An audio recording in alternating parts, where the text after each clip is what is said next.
जननम मे असुदसुदीर्घम सर्वगणगम स्वस्ताये आत्मसनि प्रजासनि पद्मनि लोकसनि वैसनि अग्नि प्रजां बहुनां मे करोत्पन्नं वयोरेतु अस्मा सुदत्ता निराजनं समर्पयामि। पूजा करा देते शिव मंदिर में, फिर करा देते हैं। बस हो गया है, हो गया। बस जल्दी बोलेंगे हल्ला करेगा आज मालिक। क्यों करेगा? अरे चेत जाएगा यार। ओम नाना सुगंधि पुष्पाणि यथा कालो वहन जो पुष्पाणि में आदता ग्रहण परमेश्वर पुष्पम समर्पण।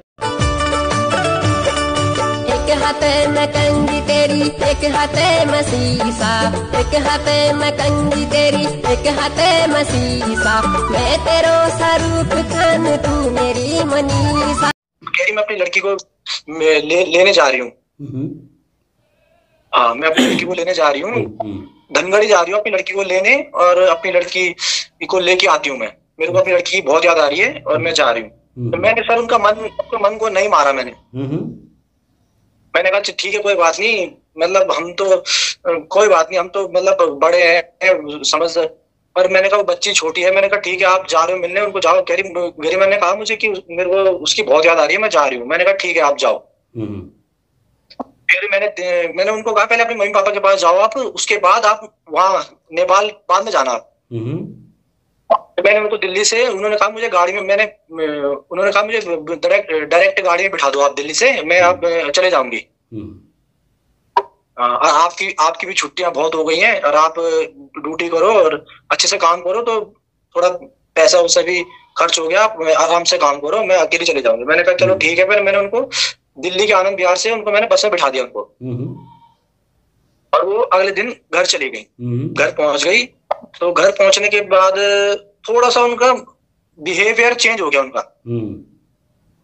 उनका मन थोड़ा चेंज हो गया। वो उनका मतलब जो पहले मुझे कॉल मैसेज करती थी वो उनका कम हो गया। फिर कम हो गया उनका कॉल मैसेज, और मेरा कॉल कभी कभी उठाती नहीं थी। और पहले तो सर मैं ड्यूटी पे भी रहता था, तो मेरे को 100 कॉल आती थी उनकी। हाँ, तो उसके बाद उन्होंने कॉल मैसेज सब कम कर दिया। तो उन्होंने मुझसे फिर फोन किया कि नरेश जी मैं नेपाल जा रही हूँ, धनगढ़ी जा रही हूँ मैं अपनी बेटी से मिलने जा रही हूँ और उसको लेके आती हूँ मैं। हाँ, मैंने कहा चलो ठीक है। तो उन्होंने कहा ठीक है मैं अपनी मम्मी को ले जा रही हूँ साथ में। मैंने कहा ठीक है फिर मम्मी को ले जाओ आप साथ में। क्या हुआ सर, धनगढ़ी गई तो धनगढ़ी रही है 3-4 दिन शायद रही धनगढ़ी में। कहा कि कब आओगे आप? तो कह रही है अभी। फिर मुझसे इन्होंने कहा कि नरेश जी मैं धनगढ़ी में बैठूंगी तो आपको कोई दिक्कत तो नहीं है? तब मैं रहने सहने का व्यवस्था धनगढ़ी में रहूंगी, कोई प्रॉब्लम तो नहीं है। मैंने कहा कोई प्रॉब्लम नहीं है, आप धनगढ़ी में रहो, कोई बात नहीं, मैं वहां से दिल्ली से मैं आपके लिए पैसे भेज दूंगा। मैंने कहा कोई बात नहीं, धनगढ़ी में रहोगे तो रहना वहां। मैंने सर ऐसा ही एक्सेप्ट किया। मैंने कहा चलो कोई बात नहीं, आप मुझसे दूर भी रहोगे तो कोई बात नहीं, मुझे कोई प्रॉब्लम नहीं है, आप धनगढ़ी में बैठो, मैं दिल्ली में बैठूंगा, कोई बात नहीं। ठीक है सर, वो भी मैंने किया। तो फिर क्या हुआ सर, ये अचानक से बेंगलोर भाग गई। हाँ, बेंगलोर भाग गई। उसी के साथ भाग गई जिसके साथ जिस पे इन्होंने इल्जाम लगाया था कि उसने मेरे को झूठ बोल के फंसाया था, और अब मेरा उससे कोई लेना देना नहीं है, मेरा कोई लिंक नहीं है उससे, और उसके तो घर में बीवी बच्चे हैं, उसने मेरे को झूठ बोल के फंसाया था। मेरा उनसे अब कोई लेने देना नहीं है, मेरा वहां से क्लोज हो गया है। उसी के बाद सर मैंने कदम उठाया इनके साथ। अगर मुझसे पहले बताते कि मेरा वहां से ऐसा लफड़ा है वैसा लफड़ा, तो मैं इनके साथ इतना क्लोज नहीं होता सर। नहीं होता था बिल्कुल। इतना वो नहीं, इन्होंने कहा मेरा वहां से कोई लेना देना नहीं है, हमारा कोई प्रूफ नहीं है, मतलब कहते हैं ना कोई अपने नेपाल में कोई प्रूफ वगैरह होते हैं, ये होते हैं। उन्होंने कहा था मेरे कोई वहां से लेना देना नहीं है, और उनके घर में तो बीबी है वैसा है, उन्होंने मेरे को झूठ बोल के फंसाया था और ऐसा वैसा। चलो मैंने कहा ठीक है कोई बात नहीं। फिर तो आपको आप अब सुनिए, आपका सारा जो स्टोरी मालूम पड़ा, हम लोग को लगता है सब हमारा ऑडियंस को भी मालूम पड़ा है। तो आपको धोखा दिया है जिस आदमी पर उन्होंने एग्जाम लगाया था, मतलब उसको मतलब आरोप लगाया था, उनके साथ फिर वापस गया, तो ये बहुत दुख की बात है, ये बहुत गलत बात है। तो आपको इतना, आप तो फंस गया। अब क्या चाहते हो? आपको दिल में एक्चुअल आपको दिल में क्या बीत रहा है वो बताइए, क्या बीत रहा है? तो वो लड़की जो वो औरत हम सबको देख रहे हैं, आपको देख रहे हैं, आप क्या बोलना चाहते हैं उसको दिल खोल के बताइए। सर मैं पहले तो सर मेरी आप बात सुनिए। जब वो बेंगलोर गए वो, तो उन्होंने मेरा नंबर ब्लॉक कर दिया, मेरा फोन व्हाट्सएप सब ब्लॉक कर दिया, उन्होंने ब्लॉक कर दिया। अच्छा, मेरा उन्होंने सब कुछ ब्लॉक कर दिया। उसके बाद क्या हुआ सर, मैंने उनकी सिस्टर को फोन किया कि भाई उनका नंबर क्यों नहीं लग रहा उनका फोन। उनकी सिस्टर ने बताया कि वो बेंगलोर चली गई। हाँ, उनकी सिस्टर ने बताया कि वो बेंगलोर चली गई। अब सर जैसे उन्होंने मेरे को ये बात बोली कि बेंगलोर चली गई, तो मुझे बिना बताए तो सर मेरे सर उस दिन दिल पे क्या बीती होगी सर, वो मैं जानता हूँ सर उसको, बस मैं ही जान सकता हूँ। मेरे दिल पे उस दिन क्या बीती होगी जब वो बिना बताए बेंगलोर चली गई और मेरे को ब्लॉक कर दिया। और वहां जाके भी वीडियो बना रही है, फेसबुक में वीडियो अपलोड कर रही है। तब जाके मुझे पता चला कि ये कहीं और चली गई। तब मैंने उनको फोन किया, मैसेज किया, फिर उनको कैसे भी करके तो उनको मैंने दूसरे नंबर से कॉल किया उनको। फिर उन्होंने बोला नहीं नरेश जी, मैं तो अपना इलाज कराने आई हूँ और ऐसे मैं तो अपने भैया के साथ हूँ, मैं उस लड़के के साथ उनके साथ हूँ नहीं मैं। उन्होंने ये भी झूठ बोला मुझसे। मैं उस लड़के के साथ नहीं हूँ, मैं तो अपने भैया लोगों के साथ हूँ और ऐसा वैसा। तो फिर मैंने उसके भैया लोगों को फोन किया, फिर उनके भैया लोगों को मैंने मैसेज किया, वो किया, तो उनके भैया लोगों ने भी खास रिस्पॉन्स नहीं किया मुझे। उसके भैया लोग कह रहे कि हमारे पास नहीं है, और झूठ बोल रहा है वो। हाँ, उसके भैया लोगों ने भी कहा कि हमारे पास नहीं है। और उनके सगे भैया नहीं है, उनके मतलब गांव साइड के ही है वो, गांव का। हाँ, उनके भैया लोगों ने भी झूठ बोला। तो फिर मैंने उनको, फिर क्या हुआ सर, मैंने बहुत अच्छी तरीके से पूछा। मैंने कहा भाई बताओ क्या बात है। कह रही नहीं आप गलत सोच रहे हो, ऐसा कुछ नहीं है। मैंने कहा आपको अगर बेंगलोर जाना था तो आपको मेरे को बताना चाहिए था, मैं भी आपके साथ चलता बेंगलोर। मैंने कहा मैं आपका पति हूँ, मैं भी आपके साथ बेंगलोर चलता। आप और मैं बेंगलोर में रहते, वहीं मैं भी जॉब करता, आप भी रहते वहां पे, आपका इलाज भी वहीं देखते। तो उन्होंने धीरे धीरे मेरे को फोन करना उन्होंने वो कर दिया। फिर मैंने क्या हुआ सर, मेरे को भी थोड़ा सा सर बुरा लगा, मेरे को भी इतना बुरा लगा कि मैं क्या बताऊं सर। बताइए आज खुल कर बताइए, आपका साथ ये चाहिए मतलब धोखाबाजी हुआ, तो आपने जिसको विश्वास किया था, आप समय को पाबंदी को भी ख्याल करना चाहिए। तो अभी बिल्कुल अभी हम शॉर्टकट में बात करना चाहते हो, तो आप प्लीज खुलकर बात करिए।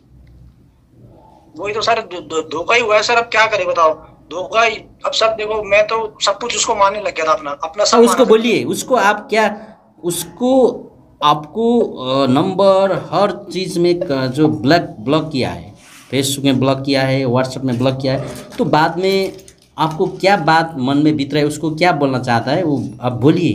तो ये हमारा वीडियो कम से कम वो देखेगा, जरूर देखेगा सर। उसने फिर सर जब मैंने एक दो मैंने न्यूज चैनलों को जब मैंने वो किया, एक काली कोट खबर करके है सर एक न्यूज चैनल, तो मैंने उनसे मैंने कांटेक्ट करने की कोशिश करी। तो उन्होंने क्या किया सर, मैंने उनसे कहा कि मतलब मेरा न्यूज डालो आप, लड़की यहाँ से भाग गई है और मेरे को ब्लॉक कर दिया है, कांटेक्ट लेस हो गई है। तो उनको मेरे से फिर मैंने उनसे कहा कि न्यूज डालो, तो उन्होंने न्यूज डालने से उन्होंने आनाकानी कर दी उन्होंने। हाँ, ऐसा क्यों किया? जी उन्होंने वो कर दी, आनाकानी कर दी। तो और फिर उस लड़की ने सर वहां जाके, गरिमा जी ने वहां जाके एक वॉइस मैसेज छोड़ा, मतलब फेसबुक में उन्होंने एक वॉइस मैसेज, जो वो थोड़ा सा नेपाल में सर वायरल है ना काफी, तो उन्होंने एक वॉइस मैसेज वो किया, छोड़ा कि वो जो नरेश नाम का लड़का है वो मेरे को जबरदस्ती उसने मुझसे शादी किया है, मेरे को फंसाया उसने, ऐसा करके उन्होंने वहां जाके उल्टा मेरे पे आरोप लगा दिया। नरेश नाम का लड़का है, मेरे को झूठा फंसा रहा है, ये मेरी फोटो न्यूज वाले को दे रहा है, सब झूठ है, सब फेक है, और इसने जबरदस्ती इस लड़के ने जबरदस्ती मुझे डरा डरा धमका के मुझसे शादी करी है। हाँ, तो आपने ऐसा किया? नहीं सर, इसका तो गवाह सर मंदिर के पुजारी गवाह है, ब्यूटी पार्लर वाले जो गवाह है उनकी फोटो गवाह है। तो सर अगर मैं जबरदस्ती करके शादी करता तो ये सर मेरे साथ हनीमून पे गए हैं, पूरे नैनीताल घूम रहे हैं, सारी फोटो है, वीडियो है। अब उनके घर में गया मैं, जब मैंने जबरदस्ती इनसे करी तो उन्होंने फिर आगे कोई एक्शन क्यों नहीं लिया? इनको कोई एक्शन लेना चाहिए था ना सर, अगर मैंने इनके साथ जो जितना बोला उन्होंने आपको एग्जाम लगाया है, यानी आपको आरोप लगाया है।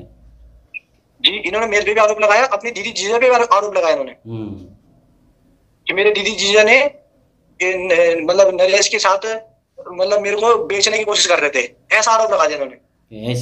ऐसा हुआ था? तो आपको उनको जीजा जी से उनको दीदी से आपने पहले बात किया था? इनके दीदी जीजा से सर हमारी बात कब हुई थी? जब इन्होंने मेरा कांटेक्ट करवाया उनसे। जब गरिमा का मेरा कांटेक्ट 1 साल से था, उसने मेरा अपनी दीदी जैसे कांटेक्ट तब कराया जब वो अगस्त में आई थी चंपावत। मैं तो उनको तब जानता था, गरिमा के थ्रू जाना मैंने उनको। अच्छा। तो सब उन्होंने जो आपको उल्टा एग्जाम लगाया यानी आरोप लगाया, तो सब गलत है। तो आप बोलिए, आप उनको क्या बोलना चाहते हो? आप दिल खोल बताइए। हमारा टाइम अभी समय भी अभी ज़्यादा हो रहा है, तो इसको कम करना चाहिए, तो प्लीज़ फटाफट आप बोलिए। मैं सिर्फ यही बोलना चाहता हूँ कि उन्होंने जो ये इतना गंदा नीच काम किया ना सर, उनको नहीं करना चाहिए था ऐसा काम। किसी लड़के की जिंदगी के साथ उनको नहीं खेलना चाहिए था। अगर उनको ऐसा ही खिलवाड़ करना था तो उनको मेरे साथ ना तो बात करनी थी, ना मेरे को फोन कर करके मुझे बुलाना था कि नरेश जी यहाँ पे आओ। अगर उनको ऐसे मन में विचार था तो उनको पहले ही क्लियर करना था ये चीजें। उन्होंने शादी करी, हनीमून पे गए, घूमे फिरे, सब जगह अपने मम्मी पापा से मिलवाया, और जी अपना 24 घंटे फोन करते थे, ऐसा वैसा सब कुछ करने के बाद फिर उन्होंने ऐसा कर दिया। बताओ, आपको धोखाबाजी हो गया, आपको मतलब जिंदगी में एक तूफान आ गया, आंधी आ गया। तो एक तूफान आके आपको जिंदगी में पूरा हलचल करके गया, ऐसा लगता है? जी सर अब हम किसी से इतना दिल से प्यार कर रहे हैं, किसी को अपना सब कुछ मान रहे हैं, वो इंसान आप हमारे साथ ऐसा करेगा तो आप क्या होगा सर उसका? बताओ। बिल्कुल दुख लगेगा, बिल्कुल अकेला फील महसूस होगा।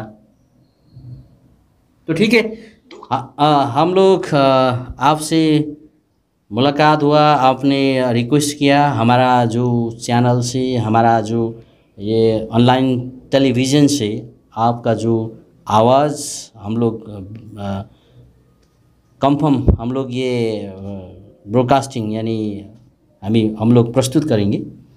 तो बिल्कुल हम अंत में आप लोग क्या बोलेंगे? सारा ऑडियंस देख रहे हैं आपको, आपका जो आपको पत्नी, कोई दिन तो पत्नी था, आपने अपने मंदिर में जाके मंगलसूत्र पहनाया होगा, तो आपने पत्नी माना होगा, उन्होंने भी पति कुछ देर के लिए नाटक भी सही हो, लेकिन पति तो माना था। तो उसको बिल्कुल आपको एकदम एक ज़बरदस्त संदेश आप दीजिए, क्या देना चाहते हो? सर देखिए, मैं उनको एक ही संदेश देना चाहता हूँ कि कभी भी सर किसी के जीवन के साथ खिलवाड़ नहीं करना चाहिए। बिल्कुल। अगर आपके दिल में सर किसी के लिए अगर प्यार नहीं है तो उसको तुम किसी को मतलब वो मत करो, किसी को उसमें मत बांधो।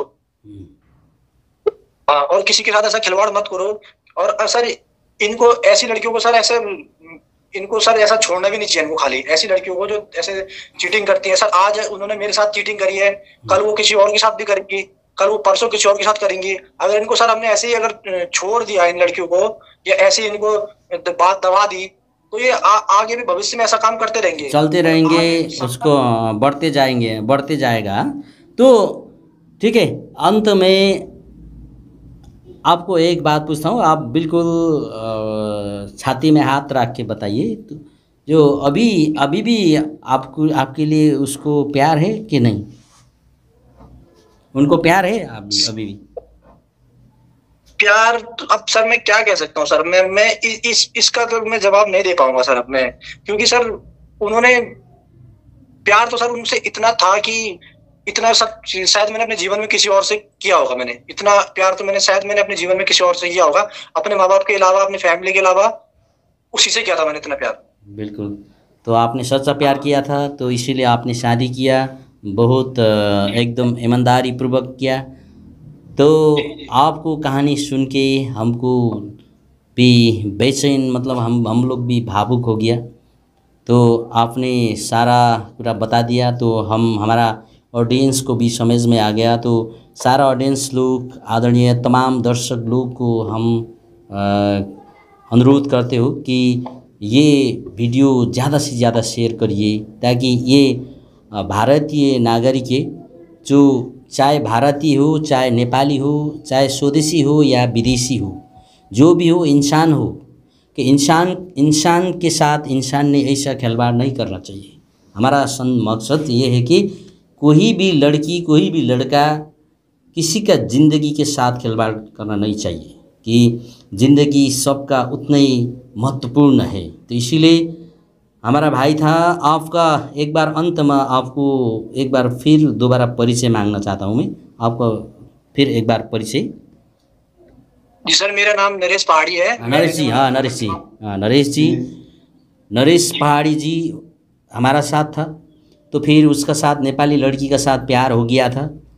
जो वो लड़की का नाम क्या बताया था आपने? गरिमा बिष्ट।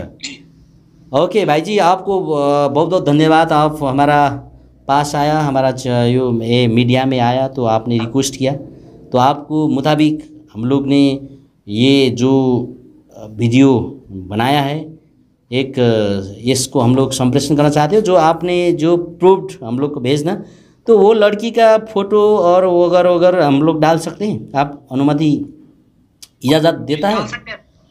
क्योंकि आपने 7 फेरी लगाए है ना, इसलिए शायद आपको भी हक बनता है। आप लोग से हम लोग अनुमति लेना चाहते हैं, क्योंकि फिर वो लड़की फिर हमारा साथ उल्टा पुल्टा बोलेगा तो फिर प्रॉब्लम होगा ना।